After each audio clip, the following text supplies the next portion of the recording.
eu sinto, Daphne, Genuíno, que o presidente Lula ele vai fazer o discurso da injustiça fiscal, né, vamos dizer assim, ricos, super ricos contra trabalhadores, vai tensionar um pouco mais a relação com o parlamento, mas também não vai super tensionar, né? Então vamos ouvir o Genuíno, quer dizer, como é que você vê a nova estratégia diante aí da faca, né, que o Hugo Mota puxou para o governo, né? Então, Genuíno. Olha, Léo, eu acho que a gente deve recorrer às ruas e não prioritariamente ao Supremo. Recorrer às ruas, fazer um debate político, mostrar quem é quem. Porque o que está em jogo nesse problema? O que está em jogo é que essa elite financeira monopolista nunca quer pagar imposto. E eles não querem. Olha bem, o que o Banco Mundial recomenda? O Banco Mundial recomendou, eles divulgaram isso ontem, desvincular na relação receita e despesa dos tetos da saúde, da educação, salário mínimo. Reforma administrativa, mexer nos critérios do BPC, da Previdência e do Bolsa Família. E propõe um acordo nacional para fazer o que eles chamam de reforma estruturante. O que é reforma estruturante? Esse modelo neoliberal, Léo, ele teve três grandes momentos. O primeiro momento foi quando o Fernando Henrique Cardoso, depois do impeachment do Collor, botou as emendas da ordem econômica e botou a reeleição.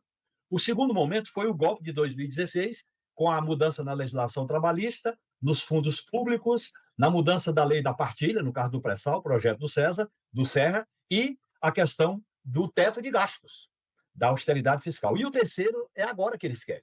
Eles querem desidratar politicamente o governo Lula para iniciar uma pré-campanha eleitoral para construir uma candidatura, mesmo sem Bolsonaro, mas é fascista e de direita, para aplicar esse programa neoliberal. Nós estamos, portanto, diante de um risco de uma catástrofe. Porque o que o Tarcísio quer é privatizar o que resta, como ele está fazendo aqui em São Paulo, ter uma segurança pública punitivista, claro, mexer nos tetos da saúde, da educação, salário mínimo e previdência, como ele está fazendo aqui em São Paulo, e aí colocar a maioria da população no limite do desespero social, como o Pinochet fez no Chile.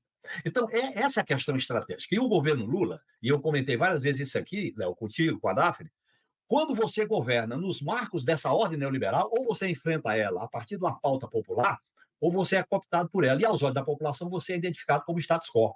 Qual é a raiz desse problema, Léo? São as emendas impositivas. Essas emendas impositivas nasceram no golpe contra a Dilma. E elas cresceram hoje a 50 bi. Então, eles estão querendo tirar o poder do presidente da República. Porque quando você elege o presidente, o povo imagina que vai ter um projeto de mudança. Isso vale para a Argentina, para o Chile, para o Brasil, para os Estados Unidos, inclusive. E eles querem tirar esse poder. E no sistema eleitoral e partidário nosso, com emendas impositivas, voto uninominal, individual, você terá sempre uma maioria no Congresso. E olha a aliança do mal, Léo.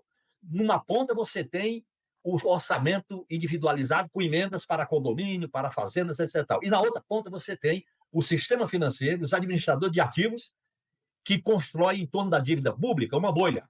E essa bolha, comentada pelos tecnocratas, que o Brizola chamava os eunucos do capitalismo, eles douram a pílula para poder justificar corte de gasto. Como é que você vai justificar corte de gasto da Previdência se em 2026 o Brasil vai pagar quase R$ 1 trilhão em decorrência dos juros da dívida? Então, nós estamos diante de um enfrentamento estratégico. E eu acho que, nesse ponto, a esquerda, que está no governo e fora do governo, alguns setores de centro-esquerda têm que se unir em torno de um programa de enfrentamento. Se a gente não enfrentar, e o nome disso é rua, o nome disso é o Lula falar mais, pelo menos uma vez por semana. O que me chamou a atenção, Léo, é que aquela sessão surpresa da traição, você sabe que a traição, a política gosta da traição, mas não adora o traidor. Frase também do grande Brizola, né? A política ama a traição, mas não gosta do traidor. Então, o que acontece? Aquela sessão tinha que ter sido uma batalha verbal, pauleira.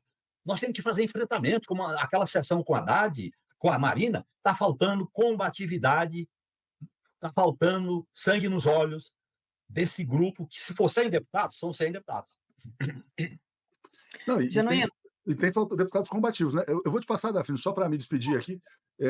Quando o Genuíno falou que falta um sangue nos olhos, você pega um cara como o Lindbergh, ele está pronto para isso, né? Desculpa, Daphne, já deixa com Mas você. o líder do governo na Câmara não está, o líder do governo no Senado não está, e o líder do governo no Congresso Nacional não está. É apaziguamento. Com essa direita não tem apaziguamento. O Lula tem que entender que ele é bom de diálogo e bom de negociação, mas ele tem que ser bom de enfrentamento. Sem enfrentar, nós vamos ser engolidos. E aí tem 2026, que é o grande objetivo deles.